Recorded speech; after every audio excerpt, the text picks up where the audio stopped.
Hello everyone, welcome to our channel Shikshavani. My name is Arshi Tomar और मैं आज आपको 11th क्लास की स्टैटिक्स का 3rd chapter organisation of data पढ़ाऊंगी। तो इस चैप्टर में क्या होता है, जैसे हमने पहले अभी 2 चैप्टर में सीखा। पहले मैंने इंट्रोडक्शन पढ़ा, उसके बाद हमने इंट्रोडक्शन में जो चीज़ें पढ़ी थी कि कैसे हम डाटा को कलेक्ट करते हैं, उसके बाद ऑर्गेनाइज करते हैं, प्रेजेंट करते हैं, एनालाइज करते हैं, इंटरप्रेट करते हैं। तो ये उसी का नेक्स्ट स्टेज है। हमने कलेक्शन ऑफ डाटा कर लिया है, उसके बाद हम ऑर्गेनाइजेशन ऑफ डाटा कैसे होती है वो सीखेंगे। तो ऑर्गेनाइजेशन ऑफ डाटा का सीधा सा मतलब ये है कि प्रोसेस ऑफ ग्रुपिंग डाटा, यानी जो डाटा हमने कलेक्ट किया है, कोई भी डाटा अगर हमने कलेक्ट किया है तो हमने वो रो डाटा कलेक्ट किया होगा, यानी वो अलग अलग यूनिट्स होगा। फॉर एग्ज़ाम्पल, अगर हमने किसी एरिया में मेल एंड फीमेल का रेशियो चेक किया है, तो अगर यहाँ पे 4 है, यहाँ पे 5, 6, 7, 8, 9 ऐसे करके कोई डाटा है, 3, 4 ओके ऐसे है, तो ये जब हमने कलेक्ट किया होगा ये हमने ऐसे लिखा होगा। लेकिन अब इसे अलग अलग करना, ठीक है। मेल को अलग उसमें कैटेगराइज करना कि कितने 4 है। अगर यहाँ पे भी देखो, यहाँ पे 4 है, मान लो यहाँ पे भी अगर 4 हो जाए, यहाँ पे ये सेम डाटा चला जाए, इधर 5 हो जाए, ऐसे। तो ये 2 बार 4 आया ना, तो इन सबको अलग अलग ग्रुप में डिवाइड करना या फिर इसकी क्लासेस बनाना, वो आ जाता है ऑर्गेनाइजेशन ऑफ डाटा में। नेक्स्ट इज़ इसके ऑब्जेक्ट क्या है, इससे क्या क्या ईजी होता है या फिर ऑब्जेक्ट है इसके। ये सिंप्लीफिकेशन करता है। सिंप्लीफिकेशन मतलब ईजी करता है। जो भी हम डाटा हमने रो में डाटा हमने कलेक्ट किया है, तो वो रो डाटा है, उसको सिंप्लीफिकेशन करता है, यानी हमें ईजिली समझने में, उसे अंडरस्टैंड करने में, ईजिली समझने में हेल्प मिलती है। ब्रीफनेस, यानी इसको ब्रीफली बताता है कि फॉर एग्ज़ाम्पल अगर हमने किसी कॉलोनी का डाटा कलेक्ट किया है कि वहाँ पे इलेक्ट्रिसिटी का यूज़ कितना है, तो इलेक्ट्रिसिटी हर घर में अलग अलग यूनिट्स यूज़ होती होंगी, तो उसके अकॉर्डिंग ये उसकी ब्रीफनेस बताता है कि अलग अलग लिखेगा। जैसे मान लो एक घर में हर मंथ 50 यूनिट्स यूज़ होती हैं और एक घर के साथ साथ ऐसे 10 घर हैं, तो वो 10 घर एक ग्रुप में आ जाएंगे। तो इसलिए इसको ब्रीफनेस हो जाएगा कि हमें इजीली पता लग जाएगा कि 10 घर ऐसे हैं जो 50 यूनिट यूज़ करते हैं एक मंथ में। नेक्स्ट है यूटिलिटी। यूटिलिटी इंक्रीज़ करता है, यानी अगर एक बार वो डाटा कलेक्ट हो जाए तो उसकी यूटिलिटी इंक्रीज़ हो जाती है और वो ज़्यादा अच्छे से यूज़ हो पाता है। हम उसे ज़्यादा से ज़्यादा आगे यूज़ कर पाएंगे, तो उसकी यूटिलिटी इंक्रीज़ होएगी, यानी उसके यूज़ ज़्यादा बढ़ जाएंगे। उसके बाद है कंपैरेटिबिलिटी। कंपैरेबिलिटी में ये होता है कि जो कंपैरिजन है, फॉर एग्ज़ाम्पल एक कॉलोनी ए है एंड एक कॉलोनी बी है, ठीक है। हमने इसका भी डाटा कलेक्ट किया हुआ है और इसका भी डाटा कलेक्ट किया हुआ है, तो हम इन दोनों को अच्छे से कंपेयर कर पाएंगे कि इन दोनों में कौन सी कॉलोनी में ज़्यादा इलेक्ट्रिसिटी यूज़ हो रही है, किस में कम हो रही है, उसके रीजंस क्या है, क्या अप्लायंसेस यूज़ कर रहे हैं जो। फॉर एग्ज़ाम्पल ए कॉलोनी में ज़्यादा इलेक्ट्रिसिटी यूज़ होती है और बी में उससे कम होती है, तो ए में क्या क्या अप्लायंसेस ज़्यादा यूज़ हो रहे हैं और बी में वो अप्लायंसेस यूज़ नहीं हो रहे, तो वो हम इसमें चेक करेंगे। नेक्स्ट है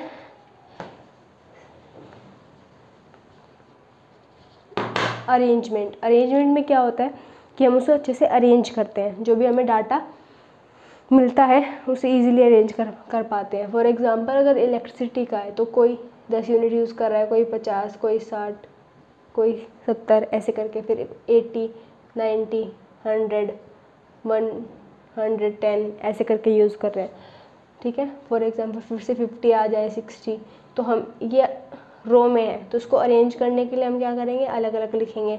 फॉर एग्ज़ाम्पल हमने असेंडिंग ऑर्डर में लिख दिया, फिर डिसेंडिंग, या फिर फॉर एग्ज़ाम्पल हाउस नंबर होते हैं, हमने उसके अकॉर्डिंग इसको अरेंज कर दिया हाउस नंबर के अकॉर्डिंग। हाउस नंबर 1 में 50 यूनिट यूज़ हो रही है, 2 में 70 हो रही है, 3 में 40 हो रही है, ऐसे करके। तो हम इसको ऐसे अरेंज करते हैं, तो इससे क्लासिफिकेशन से हमें उससे भी हेल्प मिलती है। नेक्स्ट है अट्रैक्टिव एंड इफेक्टिवनेस। अट्रैक्टिव और इफेक्टिवनेस, इससे क्या होता है, जो डाटा होता है वो अट्रैक्टिव बनता है। फॉर एग्ज़ाम्पल अगर हमने एक रो डाटा कलेक्ट किया है तो वो बहुत मैसी होगा, मतलब कहीं पे फॉर एग्ज़ाम्पल कहीं पे 50 इधर लिखा हुआ है, कहीं बहुत लॉन्ग जाके फिर इधर लिखा हुआ है, इधर 60, फिर 2, फिर 1 ऐसे करके, या फिर 3 ऐसे है, तो ये मैसी होगा, देखने में भी समझ में भी नहीं आएगा। तो ये क्या करता है, उसे अट्रैक्टिव बनाने के लिए अलग अलग ग्रुप और क्लासेस में डिवाइड कर देता है, जिससे हमें हेल्प मिलती है, हम इजीली उसको समझ पाते हैं, वो देखने में भी काफ़ी अच्छा लगता है, अट्रैक्टिव लगता है। नेक्स्ट है एनालाइज एंड इंटरप्रिटेशन में ईजी होता है। जब भी कोई डाटा ग्रुप में होता है तो उससे हमें क्या होता है कि ईजिली हम उसको एनालाइज कर पाते हैं कि ये डाटा किस चीज़ के बारे में है, इंटरप्रेट यानी उसको आगे यूज़ कर पाते हैं। फॉर एग्जांपल इलेक्ट्रिसिटी के यूज़ से रिलेटेड अगर हमने डाटा कलेक्ट किया है कि कहाँ पे कितना इलेक्ट्रिसिटी यूज़ होती है, तो उससे ये हेल्प मिल जाएगी हमें कि हम पता कर पाएंगे कि क्या क्या मतलब क्या कारण है या फिर क्या उसके कोज हैं जिससे इलेक्ट्रिसिटी ज़्यादा यूज़ हो रही है, या फिर क्या उसके इफ़ेक्ट्स पड़ रहे हैं इलेक्ट्रिसिटी के। तो उसे इंटरप्रिटेशन करके हम आगे उसको यूज़ कर पाएंगे।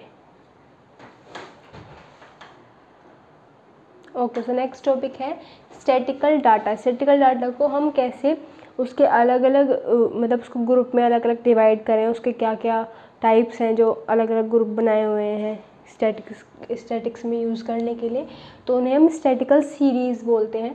तो पहली उसमें स्टैटिकल सीरीज़ को बेसिकली दो उसमें डिवाइड किया है।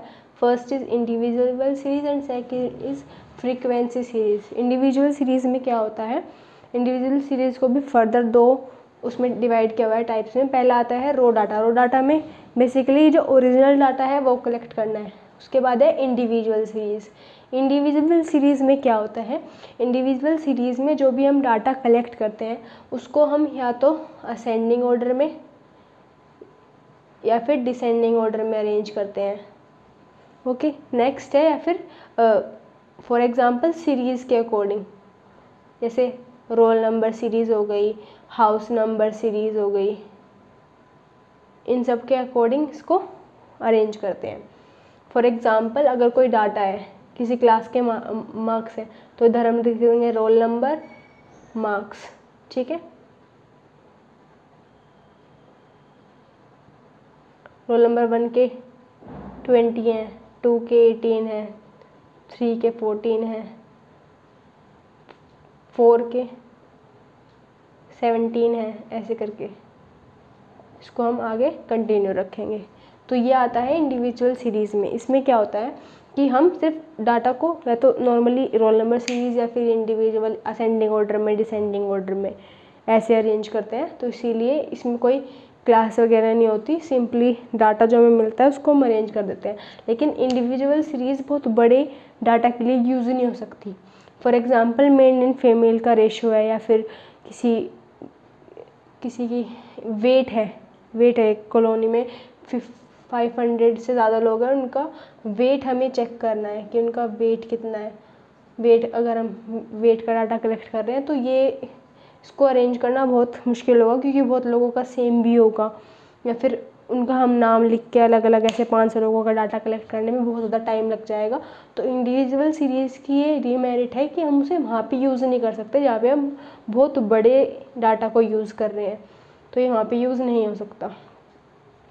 नेक्स्ट इसमें आता है इंडिविजुअल सीरीज़ के साथ में आता है फ्रीक्वेंसी सीरीज़। फ्रीक्वेंसी सीरीज़ में क्या होता है, फ्रीक्वेंसी का मतलब होता है वो नंबर जो हम कलेक्ट कर रहे हैं वो डाटा वो आ जाएगा इसमें। फ्रीक्वेंसी जो कंटिन्यू रिपीट हो रही हो फ्रीक्वेंसी में वो आता है। फ्रीक्वेंसी से बोलते हैं जो चीज़ बार बार रिपीट हो रही हो। ऐसे अगर 500 लोगों का वेट हम मेज़र कर रहे हैं तो वो बार बार रिपीट होगा। फॉर एग्ज़ाम्पल अगर एक कॉलोनी है तो हर एक तीसरे घर में किसी बच्चे का वेट 15 kg है तो वो सेम जाएगा, क्योंकि अगर एक कॉलोनी में एक से ज़्यादा या फिर फॉर एग्ज़ाम्पल 500 मेंबर की कॉलोनी है और उसमें से एटलीस्ट 200 बच्चे हैं, तो वो भी छोटे बच्चे हैं, तो उनका वेट ऐसे ही जाएगा 15 to 20 या फिर 25 तक ऐसे जाएगा। तो वो सेम भी हो सकता है बहुत सारे बच्चों का वेट, इसीलिए फिर बार बार रिपीट होगा, वो उसको हम डालेंगे फ्रीक्वेंसी सीरीज़ में। फ्रीक्वेंसी सीरीज़ के फर्दर 2 टाइप होते हैं, एक होता है डिस्क्रिप्टिव सीरीज़ और एक होता है कंटिन्यूस सीरीज़। डिस्क्रिप्ट सीरीज़ में क्या होता है, इसमें बेसिकली डाटा को ऐसे लिख दिया जाता है। फॉर एग्ज़ाम्पल अगर किसी का वेट 15 है तो 15 kg के अगर 4 लोग हैं, 15 जो kg वेट है वो 4 लोगों का है तो इधर 4 लिख देंगे। नेक्स्ट फिर अगर 20 kg के हैं तो इधर 5 लिख देंगे, फिर 25 के 3 लिख देंगे, 21 के ऐसे करके, 29 के 4 है ऐसे करके लिख देंगे इसको। तो ये आ जाता है डिस्क्रिप्टिव सीरीज़ में। डिस्क्रिप्टिव सीरीज़ की भी डिमेरिट है कि हम इसे फर्दर यूज़ नहीं कर पाएंगे क्योंकि सबको अलग अलग लिखना पड़ेगा, हमें एक बेसिक यूनिट चाहिए होगी उसकी। तो अगर मान लो सही नहीं है डाटा या फिर उसके बीच में आ रहा है तो बार बार लिखेंगे ऐसे। अगर किसी का 15 है, फिर 16 है, फिर 17 है, फिर 18 है, तो ये काफ़ी लेंथी हो जाएगा। तो इस ये भी इसकी एक इंडिविजुअल सीरीज़ की तरह ये भी इसकी डिमेरिट है कि हम इसको ज़्यादा बड़े डाटा के लिए यूज़ नहीं कर सकते, छोटे मोटे डाटा के लिए यूज़ कर सकते हैं। ओवरऑल अगर हम एक इकोनॉमी का डाटा कलेक्ट कर रहे हैं तो उसमें हम तो उसको यूज़ ही नहीं कर पाएंगे। उसके बाद आती है कॉन्टीन्यूस सीरीज़। कॉन्टीन्यूस सीरीज़ में ये होता है कि जो भी डाटा है वो कंटिन्यू चलता रहता है। फॉर एग्ज़ाम्पल अगर किसी में अगर हम 20 kg से और 100 kg तक के वेट ले रहे हैं अपने डाटा में, सिर्फ हम इसी के अंडर हमने डाटा कलेक्ट किया है, तो ये हमारे पास कंटिन्यूस सीरीज़ हो जाएगी एक, कि हमें पता है कि इससे बाहर नहीं जाएगा वो डाटा। तो इसमें क्या होगा, उसे कंटिन्यूस सीरीज़ में डाल देंगे। जैसे 20 से 25 kg तक कितने लोग हैं, 25 से 30 तक, तो ये कंटिन्यू रहेगा और इससे हम इजीली बहुत बड़े डाटा को भी छोटे से टेबल पे ऑर्गेनाइज कर पाएंगे या फिर उसका ग्रुप बना पाएंगे, अलग प्रेजेंट कर पाएंगे उसे। कंटिन्यूस सीरीज़ में दो होते हैं, एक होता है इंक्लूसिव सीरीज़ और एक होता है एक्सक्लूसिव सीरीज़। इंक्लूसिव सीरीज़ में क्या होता है, इंक्लूसिव सीरीज़ ऐसे होती है 0 to 5, 5 to 10, 10 to 15। इसमें क्या होता है, इसमें जो ये लास्ट वाली जो हमें लिमिट दे रखी होती है इसको हम अपर लिमिट बोलते हैं। ये हम इस वाले जो हम डाटा लिखेंगे जैसे 0 to 5, अगर 4 मेंबर हैं, अगर 4 पर्सन आए हैं तो हम इसमें 5 kg वाले, मतलब फॉर एग्जांपल 5 अगर किसी के नंबर आए हैं, मार्क्स आए हैं, तो उसको हम इसमें इंक्लूड नहीं करेंगे। अगर किसी के बच्चे के 5 नंबर आए हैं, हम इसमें 0 to 4 वाले बच्चे को करेंगे, लेकिन हम 5 तक लिखते हैं यहाँ पे, हम उसको यहाँ पे करेंगे। जिस बच्चे के 5 मार्क्स आए होंगे वो यहाँ पे लिखा जाएगा ऐड होके। फॉर एग्जांपल किसी के 5 आए हैं, 2-3 बच्चों के, और उसके अलावा भी 10 तक आए हैं, तो फिर हम यहाँ पे यहाँ पे सिर्फ 5 से 9 तक करेंगे, 10 वाले बच्चे को नहीं करेंगे जिसके 10 मार्क्स आए हैं। ऐसे ही फिर 10 वाले बच्चे के यहाँ पे किए जाएंगे ऐड। अगर किसी के 10 मार्क्स आए हैं या फिर 2-3 बच्चों के 10 आए हैं तो उनको यहाँ पे ऐड करके तब लिखा जाएगा। ये होता है इंक्लूसिव सीरीज़ में। लेकिन एक्सक्लूसिव सीरीज़ में ऐसा नहीं होता। एक्सक्लूसिव सीरीज़ में जो सीरीज़ ऐसे जॉइंट है 0 to 5, 5 to 10 ऐसे होती नहीं है, उसमें डायरेक्ट होती है 0 to 4, 5 to 9, 10 to 14 ऐसे होती है उसमें। तो इसमें ये पंगा ही नहीं होता कि हमें इसमें लेना है या नहीं लेना। एक्सक्लूसिव सीरीज़ में क्या होता है 0 to 4 जिसके आए हैं लिख दो इधर, जितने भी आए हैं। 5 से 9 जिसके आए हैं, जितने आए हैं उतने लिख दो। एक्सक्लूसिव सीरीज़ में ये होता है। कुछ इंपॉर्टेंट टर्म्स हैं इससे रिलेटेड। सो फर्स्ट है क्लास। क्लास क्या होती है, तो क्लास अलग अलग होती है जो मैंने अभी आपको बताई। जैसे for example 20 to 25, 25 to 30, 30 to 35, ये होती है क्लास। क्लास लिमिट क्या होती है, क्लास लिमिट दो होती है, एक अपर लिमिट होती है, एक लोअर लिमिट होती है। जो बाद में लिखा गया है इसको बोलेंगे अपर लिमिट, और जो पहले लिखा गया है इधर इसको बोलेंगे लोअर लिमिट। रेंज क्या होती है, रेंज में आ जाती है कि जैसे कोई हमने ये क्लास लिखी हुई है एक 20 to 25, तो इसकी रेंज कितनी है, इसकी रेंज 20 to 25 है। यानी ये उतने ही वेरिएबल्स या फिर उतने ही जो हमें डाटा है जो इससे रिलेटेड है उतने ही डाटा को कलेक्ट करेगी जो इससे मैच होता है, यानी जो इसके अंडर आता है, तो वो इस क्लास की रेंज हो जाएगी। नेक्स्ट है क्लास इंटरवल। क्लास इंटरवल क्या होता है, क्लास इंटरवल होता है जैसे कोई एक क्लास है, तो इसे वो 20 to 25 है, तो ये इसकी एक क्लास इंटरवल हो गया, ये एक इंडिविजुअल क्लास इंटरवल हो गया, ये अलग एक क्लास इंटरवल है, ये एक अलग क्लास इंटरवल है। तो class interval 20 to 25 class interval बोला जाएगा उसे। उसके बाद आता है मिड पॉइंट। मिड पॉइंट क्या होता है? मिड पॉइंट बेसिकली हम निकालते हैं, फॉर्मूला है एक lower limit upper limit minus lower limit divided by 2, इससे ही मिड पॉइंट निकलता है। फॉर एग्जांपल ये वाला है, अगर हमें इसका मिड पॉइंट निकालना है तो हम क्या करेंगे, 25 minus 20 divided by 2 that is 2.5, कितना आएगा, माइनस करेंगे 5, 2.5, तो इसका मिड पॉइंट क्या आएगा, 2.5 आएगा।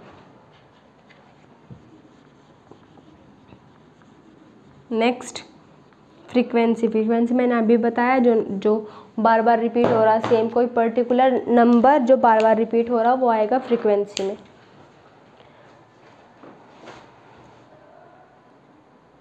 तो नेक्स्ट टॉपिक है हमारा open end end classes. Open end end classes में क्या होता है कि एक डाटा होता है, उसमें ऐसे स्टार्टिंग में दिया होता है मोर देन, ऐसे,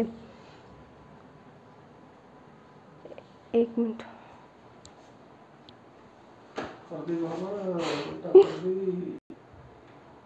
तो ओपन एंड एंड क्लासेस में क्या होता है, ओपन एंड एंड क्लासेस में कोई भी डाटा होता है वो ऐसे दिया होता है, बिलो देन 5, और फिर ऐसे 5 to 10, 10 to 15, 15 to 20 और अबव 25। कोई भी डाटा है ऐसे, वो ओपन एंड क्लासेस में ये होता है कि वो बिलो से स्टार्ट होता है और अबव पे एंड हो जाता है।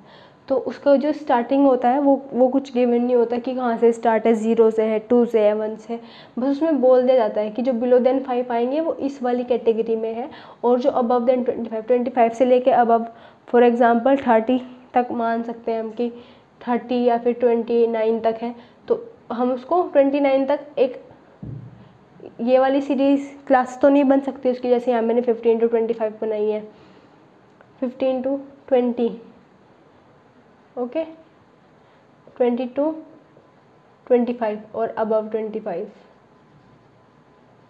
ऐसे है। तो जो 15 to 20 की जो सीरीज़ बनी है वो ऐसे एक सीरीज़ तो बन नहीं सकती अगर 29 तक गिवन है, और अगर यहाँ पे 2 से स्टार्ट है, अगर 2 to 5 नहीं बन सकती। तो इसीलिए हम क्या करते हैं, ओपन एंड क्लासेस का एक टेबल बनाते हैं और उसमें हम बिलो देन 5 डाल देते हैं ऊपर, और नीचे अबव 25, ठीक है। जो भी डाटा 25 से अबव होगा वो इसमें आएगा, और जो भी डाटा बिलो देन 5 होगा वो यहाँ पे आ जाएगा। तो ये होती है open end end classes. Next है cumulative frequency series. Cumulative frequency series में क्या होता है कि जो भी डाटा है हमारे पास, फॉर एग्ज़ाम्पल हमारे पास है 0 to 10, अगर 5 स्टूडेंट के नंबर आए हैं 0 to 10, उसके बाद 10 to 20 आए हैं 6 स्टूडेंट के मार्क्स, 20 to 30 आए हैं 4 स्टूडेंट के, 30 to 40 आए हैं 5 स्टूडेंट के। ऐसे हमारे पास एक डाटा है। तो इसमें क्या होता है, इसमें क्यूमुलेटिव फ्रीक्वेंसी का भी हम यूज़ कर सकते हैं। उसमें हम less than cumulative frequency distribution डालेंगे, और उसके बाद है more than cumulative frequency distribution. 2 distribution होते हैं। तो लेस देन का कैसे डालते हैं मैं बताती हूँ। उसमें लिखते हैं लेस देन जो अपर लिमिट होती है, तो लेस है, लेस का अपोजिट अपर होता है, तो हम इसमें अपर लिखेंगे। क्लियर। नेक्स्ट है लेस देन 10, कितने हैं 5 बच्चे हैं। उसके बाद दोबारा से देखो इधर 20 है, तो लिखेंगे लेस देन 20 अपर लिमिट, फिर इधर है 6। नेक्स्ट इसको लेंगे लेस देन 30, 4 स्टूडेंट है, उसके बाद लेस देन 40 हैं 5 स्टूडेंट। क्लियर? ऐसे लेते हैं इसमें। उसके बाद आता है मोर देन वाला, ये हो गया हमारा less than is cumulative frequency distribution. इसमें लेस देन जो अपर लिमिट है उसको लिखेंगे, भले ही वो लेस देन है लेकिन आएगी अपर लिमिट। लेस का अपोजिट अब हायर होता है तो इसलिए इसमें हायर लिमिट लेंगे, हायर एंड लोअर लिमिट भी बोल सकते हैं हम इन्हें। तो लेस के साथ हायर जाएगी एंड इसका जस्ट अपोजिट होगा मोर के साथ लोअर लिमिट जाएगी। तो more than zero, more than zero कितने बच्चे हैं? मोर देन ज़ीरो है 5। उसके बाद मोर देन 10, 10 से मोर देन कितने हैं लिखेंगे, मोर देन 10 है 6 बच्चे। मोर देन 20 4, मोर देन 30 है 5। ये अपोजिट होता है, लेस में हायर जाएगा और मोर में लोअर। ओके, तो आज के लिए इतना ही, मिलते हैं नेक्स्ट चैप्टर के साथ बहुत जल्दी। Thank you so much for watching this video till the end.